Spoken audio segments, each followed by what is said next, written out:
ఏడాది పొడవునా సాగయ్యే కూరగాయల పంటల్లో టమాటా ఒకటి. అయితే గత 3-4 సంవత్సరాలుగా పిన్వామ్ అనే చీడ వల్ల నాణ్యత దెబ్బతింటోంది. సూది మొనంత రంధ్రం చేసి నష్టం కలిగిస్తుంది కాబట్టి దీన్ని గుండు సూది పురుగని పిన్వామ్ అని అంటారు. వేసవి పంటకు దీని నష్టం అధికంగా ఉంటుంది. కాయ నుండి నీరు కారటం, మెత్తబడిపోవటం దీని ప్రధాన లక్షణం. టమాటాలో పిన్వామ్ చేసే నష్టం నివారణకు చేపట్టాల్సిన చర్యల గురించి తెలియజేస్తున్నారు ప్రొఫెసర్ జయశంకర్, తెలంగాణ రాష్ట్ర వ్యవసాయ విశ్వవిద్యాలయం పాలెం కృషి విజ్ఞాన కేంద్రం కీటక విభాగం శాస్త్రవేత్త డాక్టర్ ఎం రాజశేఖర్.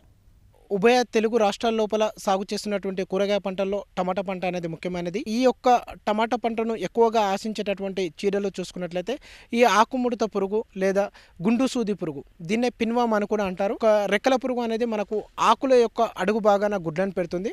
వాటి నుంచి పొదిగినటువంటి పిల్లలు తొలి దశ లోపల లేత ఆకుల మీద ఉండేటటువంటి పత్రహారితాన్ని గోకి తినడం, అదేవిధంగా బాగా ఎదిగినటువంటి లార్వాలు అప్పుడే ఏర్పడుతున్నటువంటి పూతను ఆశించడం వలన పూత రాలిపోవడం, అంతేకాకుండా ఈ యొక్క ఇంకా బాగా ఎదిగినటువంటి లార్వాలు కాయల లోపలికి చొచ్చుకొని పోయి ఆ కాయల లోపల ఉండేటటువంటి గింజలను తినడం గమనించవచ్చు.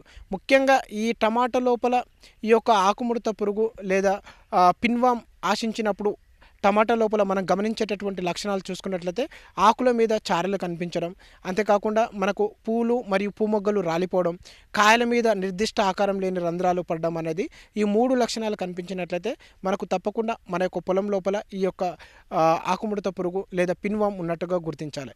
ఈ యొక్క పిన్వామ్ అనేది మనకు టమాటా పంటల లోపల అన్ని భాగాలను, అంటే ఆకును, లేత కొమ్మలను, పూమొగ్గలను మరియు కాయలను, టమాటా లోపల అన్ని భాగాలను ఆశించి దగ్గరగా మనకు 35 నుంచి 65% వరకు నష్టపరుస్తుంది. కాబట్టి ఈ యొక్క టమాటా లోపల వచ్చేటటువంటి ఆకుముడత పురుగు, ఆ పిన్వామ్ రాకుండా ఎటువంటి యాజమాన్య పద్ధతులు చేపట్టాలో తెలుసుకున్నట్లయితే ముఖ్యంగా మనం పంట విత్తుకునేటప్పుడు తప్పకుండా లోతస్సు దుక్కులు అనేది చేసుకోవాలి. మన టమాటా పంట చుట్టూ ఒక 2 నుంచి 3 వరుసలు జొన్న, సజ్జ లేకపోతే మొక్కజొన్న అనే పంటలను వేసుకోవాలి. దానివల్ల ఏమవుతుందంటే మనకి ఈ యొక్క రెక్కల పురుగు యొక్క ఉధృతి ఒక పొలం నుంచి ఇంకో పొలానికి వ్యాప్తి చెందకుండా అదుపు చేసుకోవచ్చు. కలుపు మొక్కలైనటువంటి వయారు బామ, తుత్తురి బెండ, ఉమ్మెత్త అటువంటి కలుపు మొక్కలు లేకుండా చూసుకోవాలి. మనం పంట వేసుకున్న తొలి దశ నుంచే మనం ఎకరానికి ఒక 4 నుంచి 5 లింగాకర్షణ బుట్టలు అమర్చుకొని మనం ఈ యొక్క పిన్వామ్ యొక్క ఉధృతిని గమనిస్తూ ఉండాలి.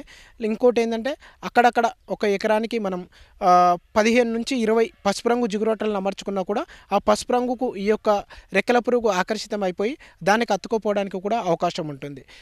తొలి దశ లోపల మనం ఎటువంటి పురుగు మందులు పిచికారీ చేయకుండా ముందుగా మనం జీవ సంబంధితమైనటువంటి పురుగు మందులు వాడినట్లయితే కూడా మనకు చాలా వరకు ఈ యొక్క పిన్వామ్ ఉధృతిని తగ్గించుకోనికి ఆస్కారం ఉంటుంది.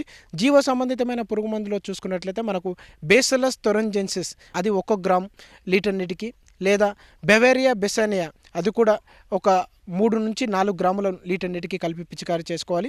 లేదంటే వేప గింజల కషాయం కలిపి పిచికారీ చేసుకున్నట్లయితే కూడా మనకు చాలా వరకు ఈ యొక్క పిన్వామ్ ఉధృతి తగ్గడానికి ఆస్కారం ఉంటుంది.